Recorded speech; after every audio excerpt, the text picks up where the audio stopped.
Hello everyone, welcome to Programming Cradle. Today in this video I would like to discuss about how you can find accommodation in the UK.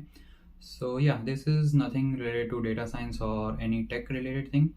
But then I had a lot of questions related to how we can find cheaper accommodations in the UK.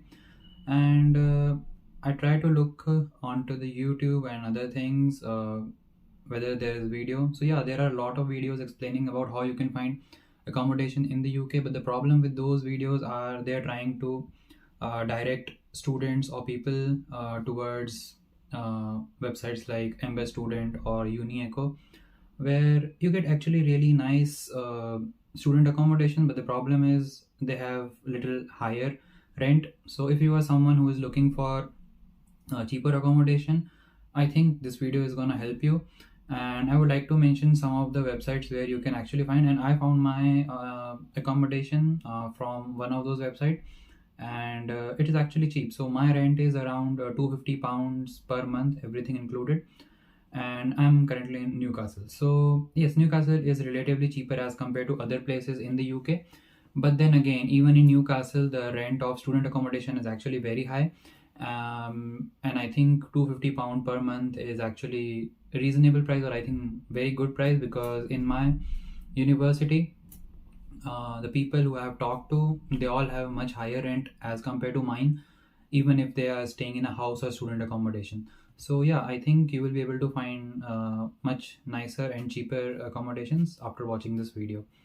But then again, you need to keep in mind that if you are finding house or accommodation for cheaper price, it might be little far from the university, so you will have to commute to the place. And if you are lucky enough, you will probably find something much better within the proximity of your university. So yeah, with that being said, let's start on to the websites which I want to mention. But again, before moving further, as always, if you are new here or if you want to subscribe to the channel, please go subscribe to the channel and be a part of Programming Cradle family. And also hit that bell icon so that you get notified each time when a video goes live. And if you end up finding this video helpful, please give it a thumbs up. It keeps me motivated to make such videos for you guys. So yeah, now let's start our discussion. So I have noted down some of the platform where you can find rentals. So the first one is Rightmove. Rightmove is a website, or maybe I think they will have their phone application as well. So you can go there and you can search by location if you want. You can, if you are very specific about some zip code, like you know the zip code of your university and you want to find accommodation within that particular proximity, then you can search accommodations using that zip code as well. So this is a very nice and handy website where you can find cheaper accommodation. And the next one is Gumtree. So Gumtree is not specifically for rental thing. There are a lot of other things as well on that, but then you can also find houses or accommodations there. So Gumtree is again a very good platform.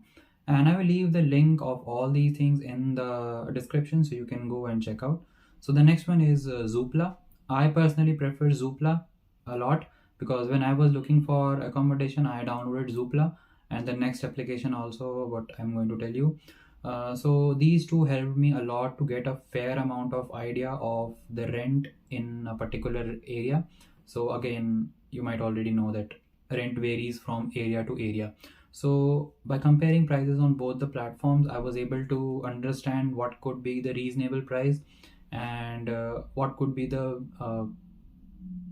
middle ground for me, where I can find a nice house, nice location, and the rent is also cheap. So yeah, I prefer Zoopla. And then the next one is Spare Room. So I got my accommodation on Spare Room. So Spare Room is a little bit different from others. So on Spare Room is like there is this whole house and then you can rent a particular room in that whole house.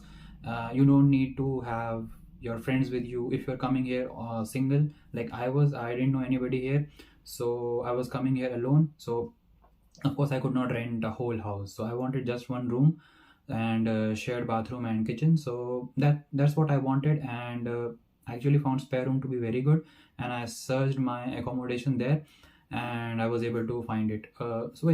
This is it. But then the thing is, student accommodations are much safer in terms of communication, I think, because when you are coming from India, obviously you cannot visit these accommodations and you will have to book in advance before coming here, so that when you land here you will have something to stay.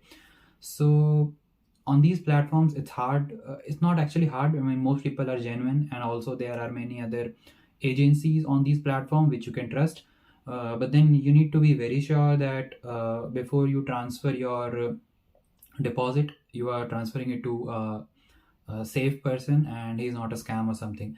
So always have call with them, try to ask them to come on video call and show you around the house, and ask their details, and if they're genuine they will be happy to share their details. So my landlord was really nice, and he shared his details, and he gave me walk through the house. So it was really nice, and I was very much comfortable that okay, fine, I am transferring my money to a safe person and he's not a scam or anything. So yeah, you need to make sure this thing, but then again, like I told you, there will always be trade-off. So if something you're getting for cheaper price, then they will have to then you will have to compromise on something. So those things are accommodation can be a little far from the university, so you will have to commute, so you need to consider your transportation charges as well. And then there is this peace of mind which you will lack a little bit while transferring your money, because you don't know if it's a scam or not. So you need to make very sure that you are not transferring your money to a scammer. And again, yeah, so I think these are the two things that can bother you. But apart from these things, I think if you are able to find something of this cheap price, you will be saving a lot of money, because like I told you, I'm paying like £250, everything included, per month. And some people are paying like somewhere around £100 per week, and then they will have to pay for washing machine and all those things in the accommodation. So that is kind of odd. And some people, and I think the cheapest price so far I have heard from other people is like 75 to 80 pounds per week. So yes, you can find student accommodation for £75 in Newcastle. I'm talking about Newcastle. So if you go to other cities, it might vary, it can go much higher. So yeah, that is there. So yeah, this is what I wanted to discuss in this video, and I hope you found this video helpful. And you can check out all the links which I will leave in the description. So it is going to help you in finding cheaper accommodations, and I hope you will find something really nice and you will save a lot of money. And yeah, if you are into data science, you can download data science notes, link is in the description. It will help you learning, and you can also join our Telegram group.